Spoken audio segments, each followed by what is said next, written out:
Un livre parce que je vis avec des livres, voilà, et je suis un gros lecteur et j'aime les livres parce que ça m'ouvre sur un espace en moi que je ne connais jamais, et on fait l'expérience, et ça permet surtout de comprendre l'ensemble des situations qu'on rencontre dans la vie.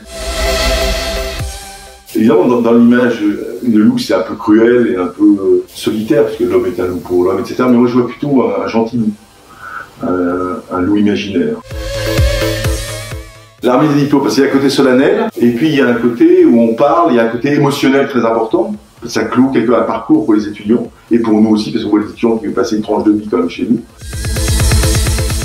J'aime beaucoup le gris parce que pour moi ça décrit toutes les variations des autres couleurs en fait. Entre le blanc et le noir, en fait le gris, c'est un élément qui n'est pas figé. Les désirs des enfants donnent des ordres à l'avenir. L'avenir est un serviteur lent mais fidèle. Tu vois, je trouve que cette phrase, dans ce qu'elle est là, dans le prolongement entre l'enfance et le monde adulte, et finalement l'enfance est toujours présente quoi qu'on fasse, dans une motivation presque enfantine, une spontanéité, me parle beaucoup.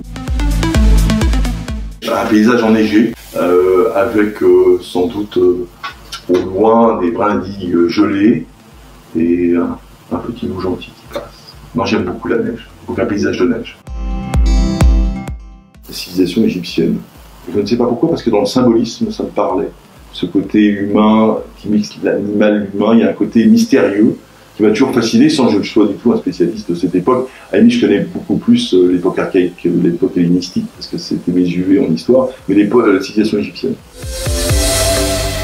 Ah bah le SCE, ça me bat, j'adore le SCE. Et je suis fasciné par la curiosité, l'esprit de tolérance, l'esprit d'ouverture des étudiants en fait.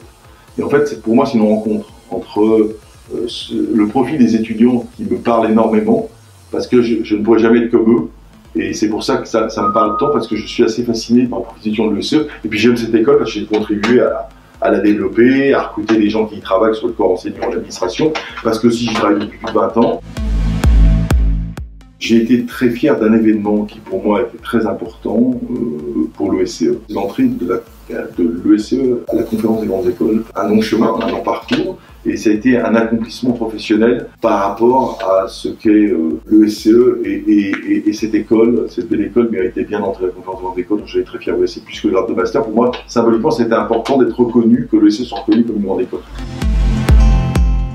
C'est un double challenge, c'est-à-dire c'est à la fois garder cette âme de l'école qui est liée vraiment à l'export, pour moi, à l'exportation, au métier d'international, avec une volonté évidemment de développer un socle culturel et presque une ouverture artistique pour les étudiants, parce que je pense que c'est le plus important pour demain que les étudiants puissent s'adapter au monde et comprendre le monde, tout en prenant le virage, donc garder cette âme de l'école, en prenant le virage comme du numérique et de la modernité. Et donc, et d'être le chef d'orchestre de tout ça. Un directeur d'école, c'est un peu quelqu'un qui est toujours en campagne, en fait, par rapport à la campagne politique, pas au sens péjoratif, mais il y a les candidats, il y a les anciens, il y a les entreprises, il y a le corps professoral, permanent, associé, il y a l'administration. Et tout ça, il faut faire vivre ensemble, avec bienveillance, pour suivre un objectif qui est quand même le rayonnement de cette école.